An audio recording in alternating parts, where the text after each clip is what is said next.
बातम्यामध्ये सदैव अग्रस्थानी आणि महाराष्ट्रातही नंबर 1। आपण पाहत आहात महाराष्ट्र न्यूज 1।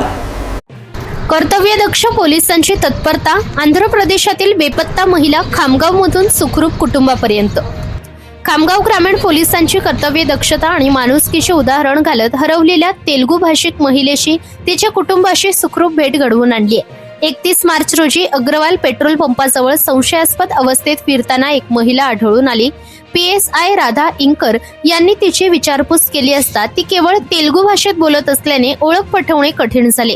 पोलिसांनी तिला रुग्णालयात दाखल करून उपचार केले आणि नकाशा व दुभाषकाच्या मदतीने तिची माहिती मिळवली। संबंधित महिलेचे नाव नंदिनी असून ती आंध्र प्रदेशातील भवानीपुरम येथील असल्याचे समोर आले आहे। पोलिसांनी तिच्या पती जगदीश यांच्याशी संपर्क साधून त्यांना खामगावला बोलवले। 2 एप्रिल रोजी पती खामगाव येथे पोहोचल्यानंतर महिन्याभरानंतर पती पत्नीची भावनिक भेट झाली। कायदेशीर प्रक्रिया पूर्ण करून नंदिनीला तिच्या पतीसोबत सुखरूप घरी पाठवण्यात आले। तर खामगाव ग्रामीण पोलिसांच्या या कामगिरीचे सर्वत्रच कौतुक होत आहे। महाराष्ट्र न्यूज 1 साठी उपसंपादक रंजना राठोडसह संपादक सय्यद वसीम, बुलढाणा। या बातमीचा व्हिडिओ तुम्हाला आवडला असल्यास व्हिडिओला लाईक करा, शेअर करा आणि महाराष्ट्र न्यूज 1 या न्यूज चॅनलला सबस्क्राईब करा। धन्यवाद।